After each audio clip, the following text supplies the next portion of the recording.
The event of Ghadir in the narrations of Sunni scholars. Ibn Athir. The Prophet was returning from the farewell pilgrimage when he reached Ju'fa with more than 100,000 companions. It was a place called Khum, where the route separated the caravans of Medina, Syria and Egypt.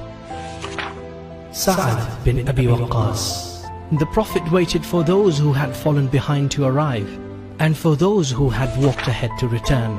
There were 5 big thorny trees nearby. The Prophet said that no one should sit under big trees. Ibn Maghazali. The weather was hot and scorching. People wore a part of their robes on their heads and put a part of it under their feet, so that their feet would not burn. Ibn Hajar al-Asqalani. Prophet said that they should clean under the trees, remove their thorns and debris, and prepare the place for prayer. After a call to prayer, he stood up, went under the trees and said his prayers. After the prayer was over, he went to a high place prepared with the camels' saddles, paused a moment, then turned to the people and said, Ali bin Abdullah Samhudi, praise is exclusively for the essence of God. We ask for His help and believe in Him, and we trust in Him. There is no guide for the misguided except Him, and the one whom He has guided will never mislead others. I bear witness that there is none worthy to be worshipped but He, and I am His messenger. Ibn Asakir. However, the merciful and the wise God has informed me that no prophet lives except half the life of the previous prophet. Jesus, son of Mary, lived amongst his people for 40 years, and I have completed my mission in 20 years. We are responsible for our duties. Ibn Majah. The people said, we bear witness that you conveyed the message and did not neglect to advise us, and strived for your duties. May God reward you well. Ibn Abdul Barr. The Prophet said, know that I will go to another world sooner than you, and all of you will reach me by the pool of Kawthar. Abu Isa Tirmidhi.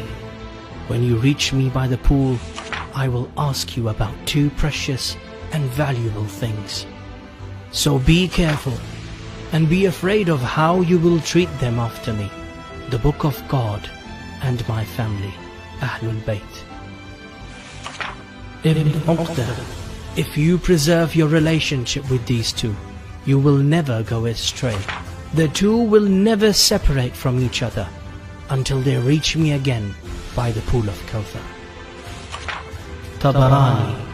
Then the Prophet struck Ali's arm and grabbed his wrist and lifted it up. Ibn Uqdah. And then he raised Ali's hand so high that under both their armpits could be seen. He wanted everyone to see. Ibn Abdul Barr. Ali's hand was still high when the Prophet asked, am I not the most preferred of you in relation to yourselves? Muhammad ibn Majah. People answered, yes, O Messenger of God.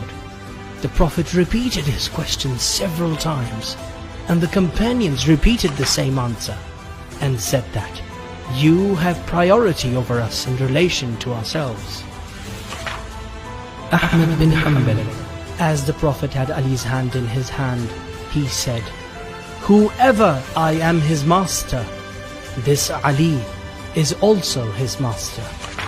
The book of the history of the Caliphs. Ali is guardian and responsible for the deeds of all those whom I have been the master of. He is the master of every believing man and woman. Every man and woman. Fara'id al-Samatayn. O God, help him and through him, help the Muslims. O God, make him subject to your mercy and compassion. Abu Abdullah Thaqafi. Then he said, those who are present should convey this news to those who are not. Ibrahim bin Muhammad bin Muayyid Hamwini. The Prophet ended his speech, and the people had not yet dispersed when the verse was revealed, Al-Yawm akmaltu lakum deenakum. Today I have completed your religion. Khatib Baghdadi, the Prophet said, Allahu Akbar, Allahu Akbar, on completion of the religion and completion of the blessings and making God happy with my mission and the guardianship of Ali. Sayyid Mahmud Alusi, people in groups congratulated Ali. And Umar ibn al-Khattab said to Ali, blessed are you that today you are guardian of every believer.